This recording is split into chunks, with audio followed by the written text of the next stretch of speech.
E aí, galerinha, tudo bem com vocês? Estamos, como eu já havia prometido, estou fazendo esse vídeo aqui, tá?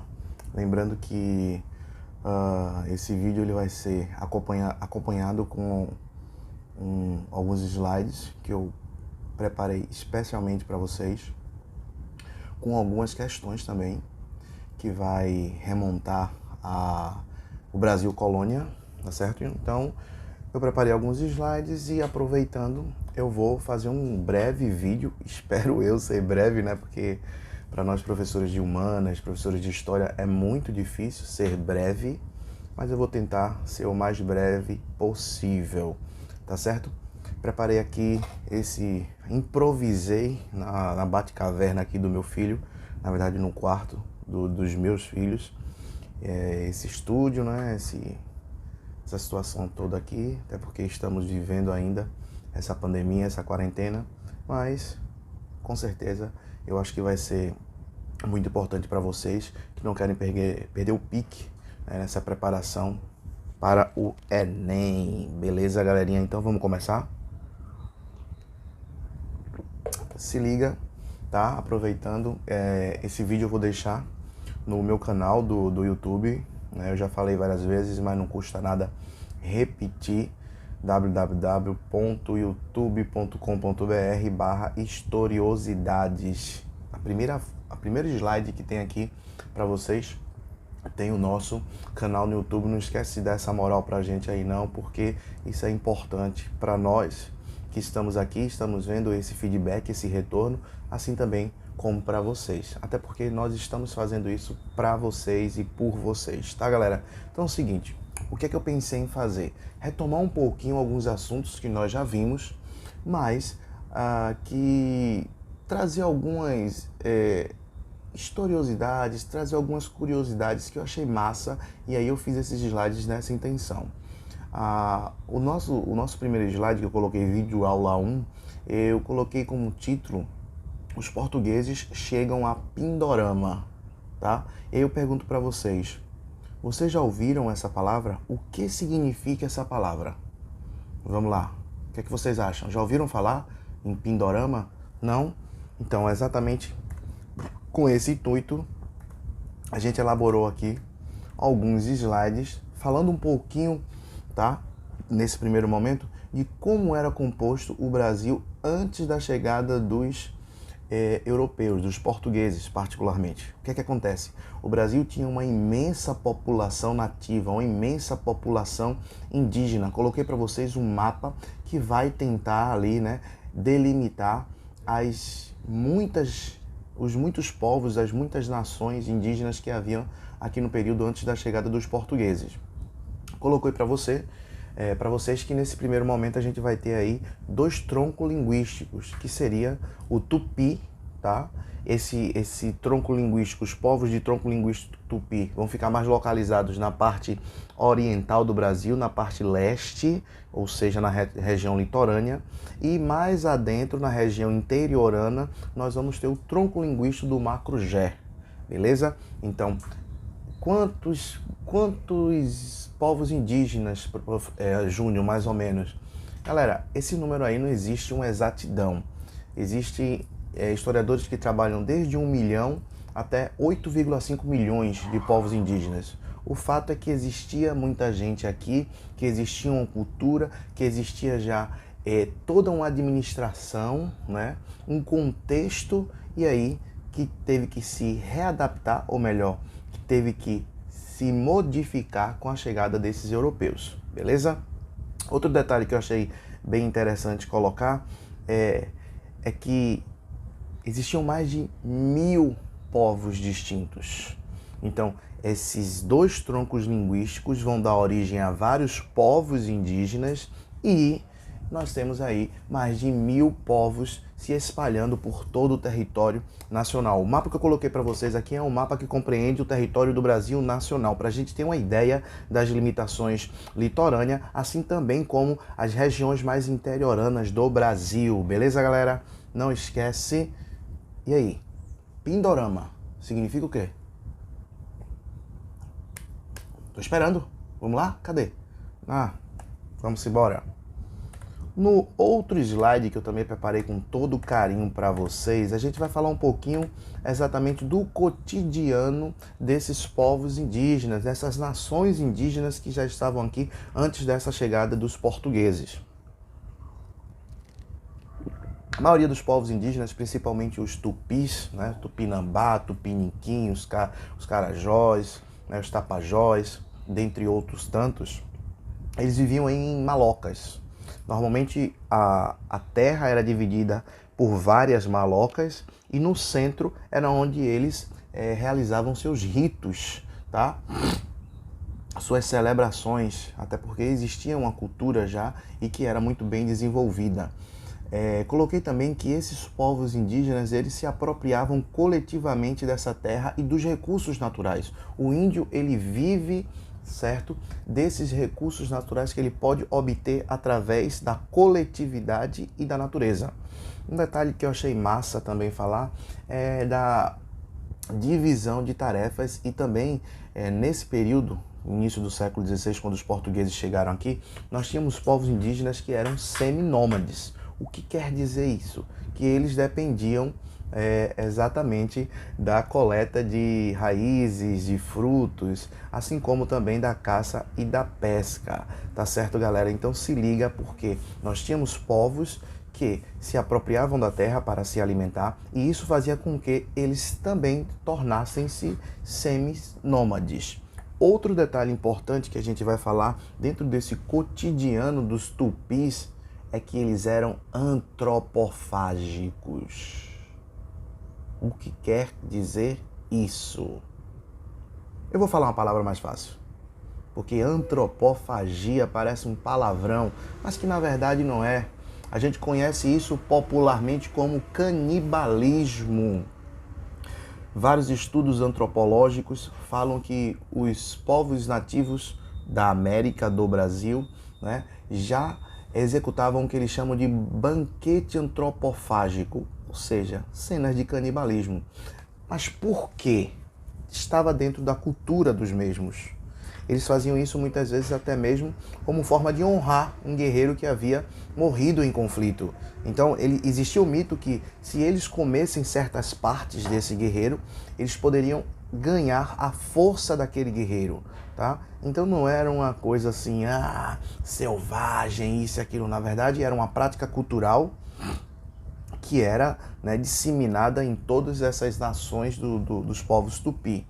Um detalhe importante é o seguinte: quando os europeus chegam aqui e começam a ver que existia essa antropofagia entre os nativos, começam a justificar, né, a possibilidade de civilizá-los porque eles eram selvagens, porque eles praticavam o canibalismo.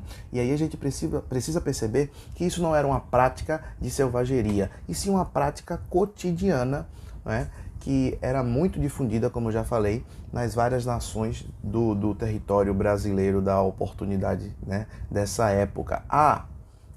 Se você ainda não se ligou, Pindorama quer dizer Terra das Palmeiras. Na verdade, Terra das Palmeiras era assim que os índios chamavam o Brasil antes da chegada dos europeus. Se você está assistindo esse vídeo e não teve acesso às questões, não teve acesso também aos slides, deixa aí uma mensagem, deixa teu WhatsApp que eu vou ter o maior prazer de mandar para vocês, certo? Em qualquer lugar, quem assistir só dar uma olhada no vídeo, ver se gosta do vídeo. E também esse vídeo, na verdade, é um estudo dirigido com o objetivo que vocês analisem as questões que estão sendo propostas, né? E também esses slides, beleza? Com a chegada dos europeus, lógico que esses povos indígenas tiveram que se adaptar. E aí eu coloquei um slide que fala assim: a mudança de rota rumo a Pindorama. O que eu quero abordar com isso? Não é? Há um questionamento muito grande sobre o dia 22 de abril. Realmente foi um descobrimento? Como descobrir algo que nós já sabíamos que existia? Meio estranho, no mínimo estranho. Mas, oficialmente, no dia 22 de abril, nós temos o descobrimento do Brasil. Então, estou mostrando aqui para vocês nos slides que existe na verdade, uma outra versão, que é a versão realmente oficial, que quando Cabral foi mandado pelo rei Dom Manuel, ele não veio única e exclusivamente para o Brasil. Ele partiu de Portugal com cerca de 10 naus e 3 caravelas, com o objetivo de ir até as Índias, a Calicut. Viagem essa que já tinha sido feita por Vasco da Gama alguns anos atrás. Então Cabral passou aqui, veio tomar posse dessa terra, tá? Veio rezar a missa, existe, né? Várias aí ilustrações que mostram as primeiras missas que foram rezadas lá em Porto Seguro, na verdade em Cabralha, não é? E que foi assistida tanto por nativos quanto também por portugueses. Então, na verdade, Cabral esteve aqui para tomar posse de uma terra a qual ele já sabia que existia. Tá? O objetivo, na verdade, de Cabral não era vir diretamente para cá. Ele passou aqui, tomou posse das terras do rei de Portugal e seguiu seu destino rumo a Calicut, ou seja, nas Índias, para trazer as especiarias para a Europa. E, na verdade, Portugal acaba quebrando o monopólio aí das duas cidades italianas, ou seja, Gênova e Veneza, tá certo? Então, se não lembra desses conteúdos, dá uma revisada, porque isso é importante, galera.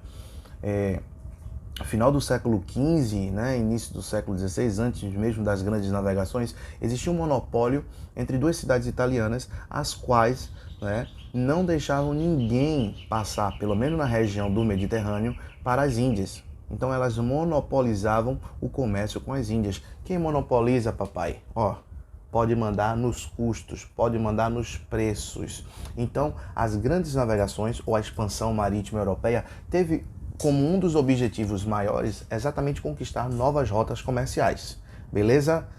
Outro detalhe importante, a partir do momento que os portugueses chegaram aqui, qual era o objetivo maior? Encontrar metais preciosos. Logo no primeiro momento, eles não encontraram esses metais preciosos, mas existia outra coisa que aqui abundava, que tinha muita, e era realmente madeira. Um pau-brasil.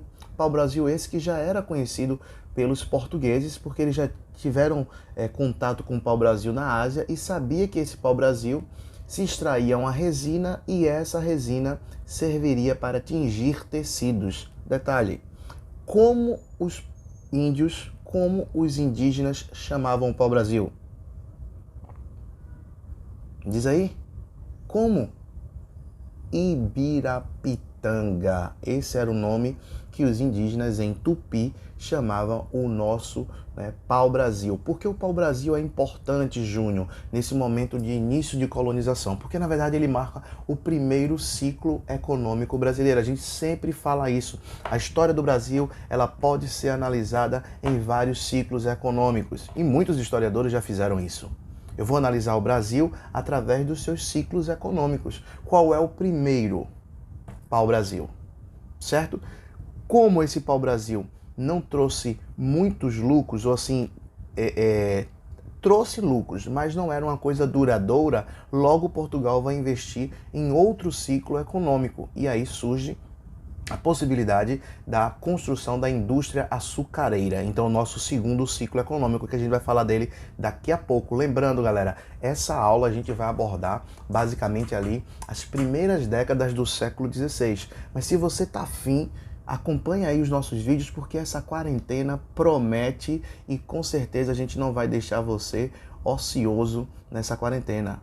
E mais, isso está sendo bom para nós também, porque nós estamos podendo aproveitar essa quarentena para construir materiais úteis para vocês, tá bom? Agora, já falei e vou repetir, é importante que vocês tenham e nos dê algum retorno sobre isso tudo.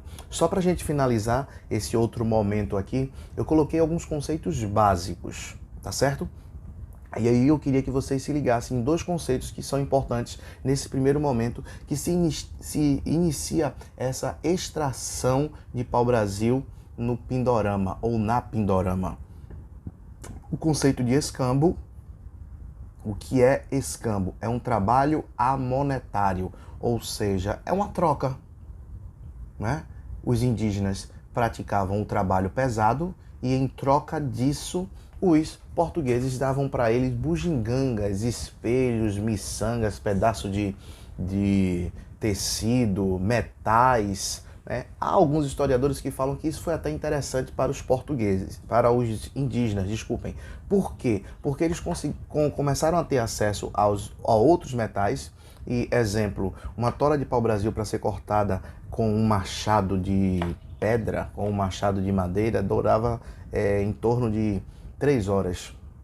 Quando eles começaram a ter acesso aos metais, eles conseguiam derrubar uma tora de madeira em 15 minutos, tá? Mas lógico que isso aí é uma visão de alguns historiadores, mas o fato é que existia esse trabalho amonetário, ou seja, sem remuneração, que a gente chama de escambo. Beleza, a gente está fazendo aqui uma troca, um escambo. Eu estou propondo os vídeos, mas eu preciso que vocês dê para a gente esse retorno. Como é que foi, o que é que pode melhorar, quais são as dúvidas. Júnior, eu gostei, mas eu queria que você focasse mais em tal assunto. A gente faz um vídeo mais curto para falar de determinado assunto. Isso é importante, tá certo? Então aqui nós estamos executando uma troca. Se liga nisso aí. Outro detalhe importante é o estanco. Existe o escambo e o estanco régio. Isso é fácil. Estanco, você lembra logo de estancar, parar. O que quer dizer isso? Existia uma lei que determinava que a extração de pau-brasil na região, no Pindorama, né, só poderia ser feita pelo rei de Portugal. Daí, estanco régio.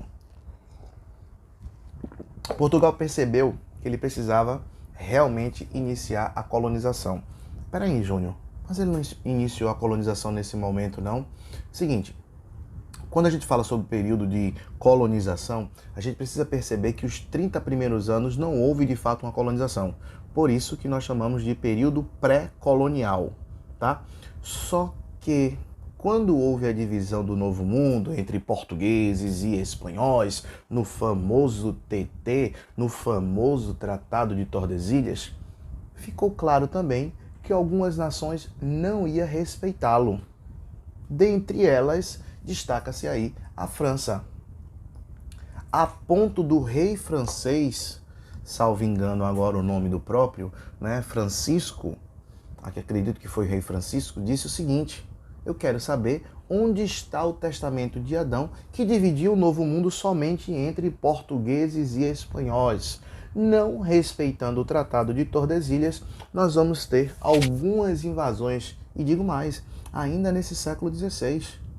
O século XVI vai ter uma invasão francesa, tá? Uma região, uma ilha, que eles vão formar inclusive uma cidade no Rio de Janeiro, a gente vai falar já já da França Antártida.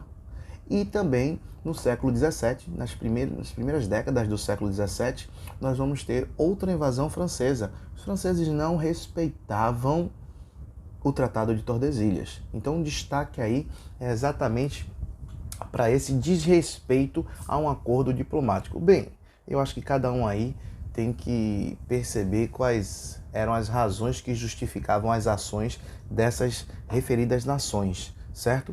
Mas o fato é que os franceses não respeitavam, os ingleses não respeitavam e também os holandeses não respeitavam. Vocês vão perceber que nós vamos ter momentos de invasões desses países, dessas nações ao território brasileiro.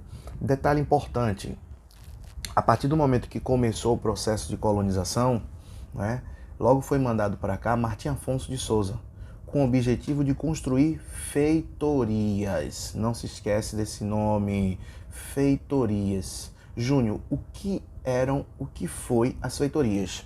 Meu irmão, a gente está falando aqui, né, já há algum tempo sobre a questão da extração do pau-brasil. A pergunta é, eu vou botar o pau-brasil aonde? Eu vou jogar o pau-brasil à deriva do Oceano Atlântico e ele vai chegar teleguiado a Portugal? Pô, lógico que não. Não tem como fazer isso. Então, na verdade, as feitorias serviam de depósitos.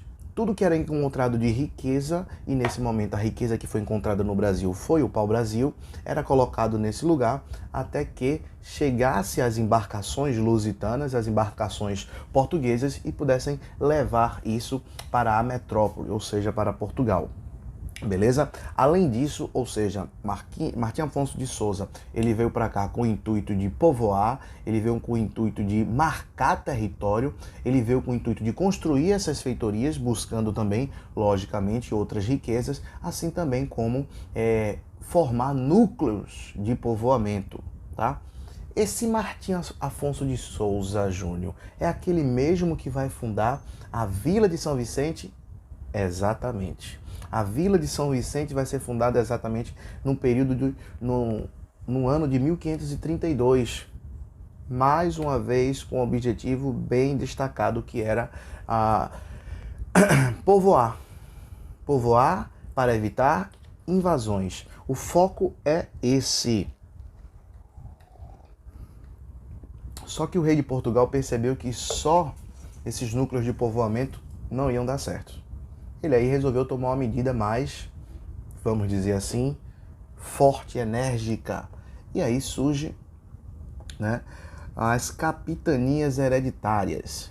Lembrando que nós estamos falando depois de 1530. Realmente começa-se nesse momento o processo de colonização. Até 1530, os portugueses estavam mais preocupados com o comércio, com as especiarias, em Calicut, nas Índias. Não esquece, período chamado de pré-colonial.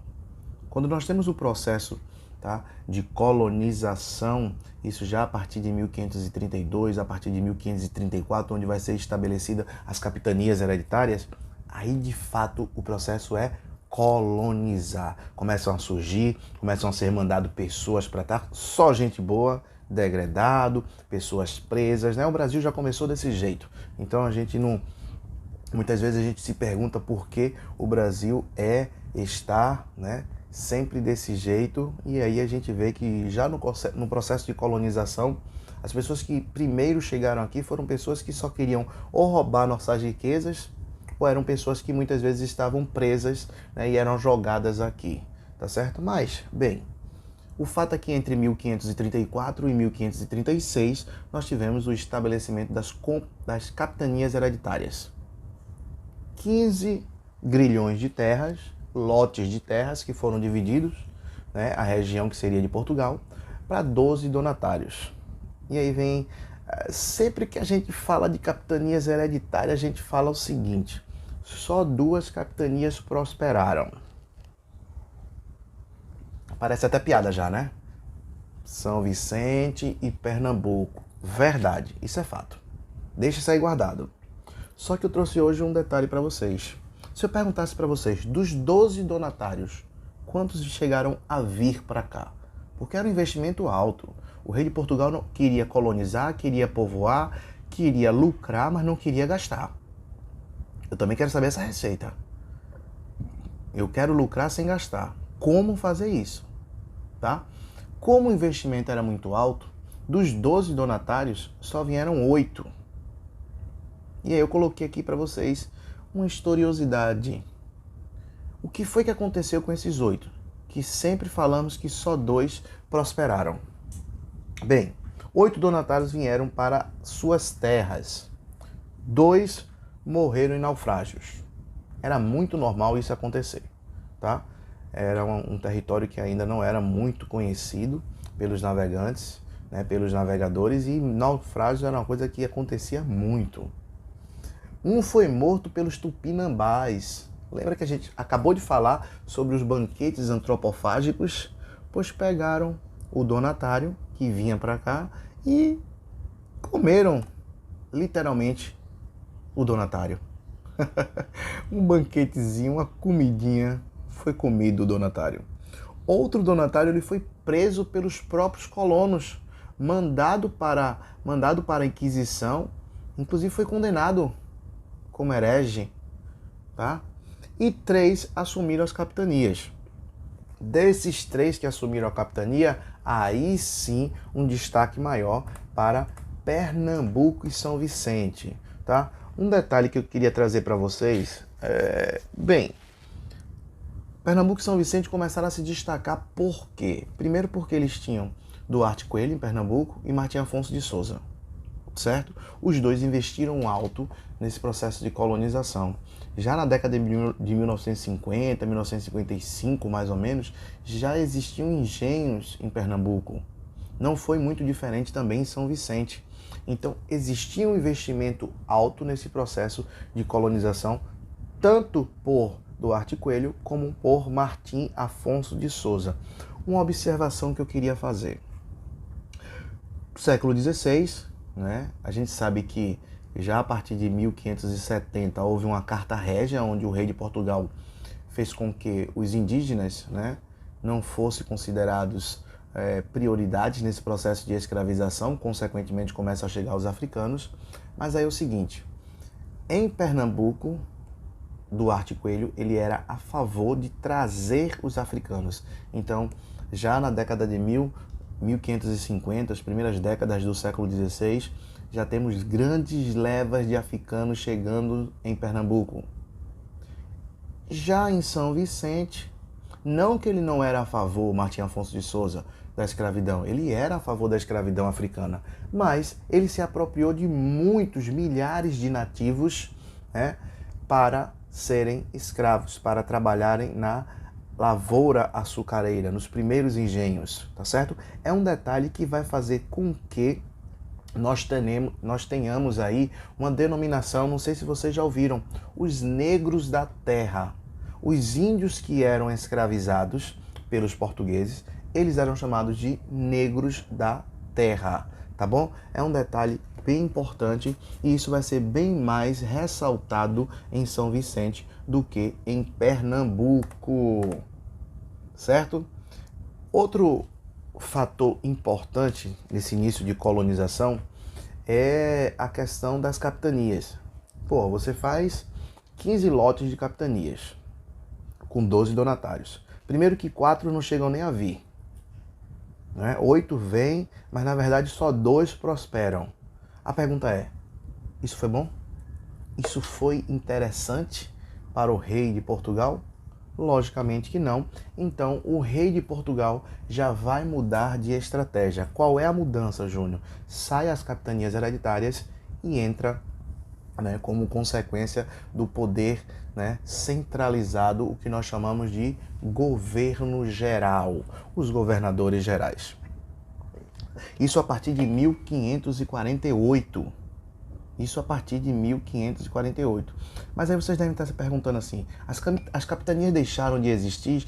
No primeiro momento, não, tá? Isso só a partir do 4º governador-geral que você tem a mudança nessa regionalização do Brasil. Mas no primeiro momento, fica-se ainda as capitanias hereditárias, tá? Mas o que vai existir é um governo central, é uma centralização do poder e esse governador-geral, ele vai ficar na cidade de Salvador. Aquela coisa que a gente já ouviu muito também, Tomé de Souza, Duarte da Costa e Mendes Sá. Vale lembrar que existiram outros tantos governadores gerais, mas na história oficial, na história, vamos dizer assim, do nível que nós estamos aqui, pré-ENEM, ensino médio, fundamental, né? Nós só precisamos estudar esses 3 e saber quais foram as principais consequências dessa mudança, né? O que existia era um poder descentralizado, agora o poder passa a ser centralizado, certo? E com esse poder centralizado acaba surgindo algumas invasões estrangeiras. Olha aí o liberté, igualité e fraternité, ou seja, os franceses chegam para invadir o Brasil. Por quê? Vou repetir. Peguei agora a aula, não estou entendendo por que os franceses invadiram o Brasil. Fato tranquilo. Eles não aceitavam o Tratado de Tordesilhas. Se eles não aceitavam o Tratado de Tordesilhas, qualquer um poderia chegar aqui e invadir essas terras, porque não tinham dono, tá? Não tendo dono, os franceses vão invadir uma ilha da região do Rio de Janeiro, certo? Vão fundar a França Antártica, ou Antártida, tanto faz, certo? E vão gerar, inclusive, um conflito entre povos indígenas diferentes. Como assim? Conflito entre os povos indígenas diferentes. Isso, exatamente. é uma visão que a gente também precisa desconstruir. A gente pensa que os portugueses vieram para cá somente para escravizar, somente para isso.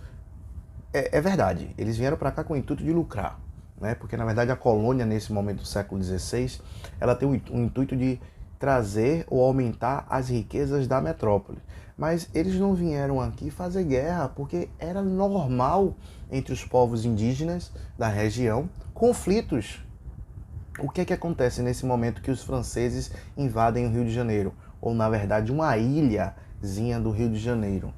Eles vão fazer uma amizade, né? Eles vão fazer ali um contato com os tupinambás. Então, na verdade, os tupinambás vão se coligar com os franceses e os tupiniquins já eram coligados com os portugueses. Isso acaba gerando um conflito. Entre os tupinambás existiam os tamoios. E daí o nome Confederação dos Tamoios, que na verdade aconteceu exatamente nesse momento, mas que logo foi também estancado. Surge também a figura muito influente aí dos padres jesuítas. A gente vai falar já já sobre esses padres jesuítas, mas eles também fizeram aí essa intervenção nesse conflito entre povos indígenas que tiveram por trás, secundariamente, portugueses, com os tupiniquins, e com os tupinambás, os franceses, beleza? Outra invasão também, aproveitando aí que a gente está falando sobre a França, aconteceu em 1612, tá? Já é século XVII, mas o intuito e o objetivo era o mesmo, fundar colônia aqui no Brasil. Onde foi fundado? São Luís do Maranhão. Lá nós tivemos o que nós chamamos de França Equinocial. Foi fundada exatamente na cidade de São Luís, tá bom? Então nós temos aí duas invasões francesas, 1555, França Antártica, e 1612, a França Equinocial. Esses nomes estão ligados ao posicionamento geográfico. França Antártica, França Equinocial, Equador e Antártica, tá certo? É mais ou menos aí essas explicações que a gente pode ter nesse momento.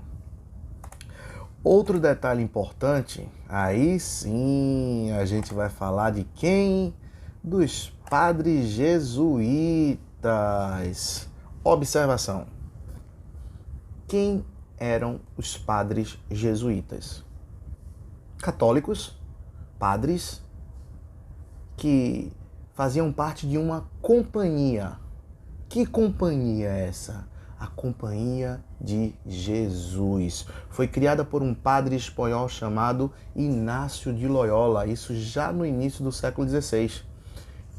Tinha como objetivo muito claro que era a catequização dos gentios, a catequização dos povos indígenas. Então, o objetivo era catequizar, ou também, como alguns falam, cristianizar, para que depois, ele domesticado, eles pudessem ser escravizados, tá certo? Então, a gente traz aí essas observações quanto ao objetivo, ou quanto aos objetivos dos jesuítas, e relembra a fundação da Companhia de Jesus, que junto com as navegações, os portugueses vieram aqui com a intenção de buscar metais preciosos, buscar nossas riquezas, verdade. Mas como a Igreja Católica, a fé cristã, estava em crise, né? Lembra aí, galera, século XVI, Reforma Protestante. Então, havia uma necessidade de expandir essa fé cristã. Os jesuítas vêm para cá com o intuito de cristianizar esses gentios. Inclusive, uma grande observação é o seguinte: quando começam a se formar os primeiros engenhos, esses índios eles começam a migrar para as regiões interioranas. Então os jesuítas eles começam a morar dentro dos aldeamentos, dentro das aldeias, formando núcleos para essa cristianização, os quais vão ser chamados de reduções ou mesmo missões. As missões jesuíticas, elas tinham o objetivo de evitar que os índios se deslocassem. Então eles ficavam em um lugar específico e lá em loco estava esse jesuíta com a intenção de cristianizar esses gentios, esses povos indígenas.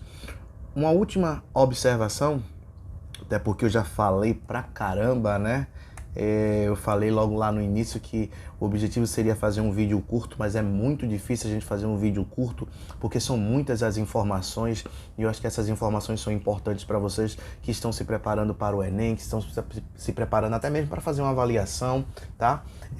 As drogas do sertão.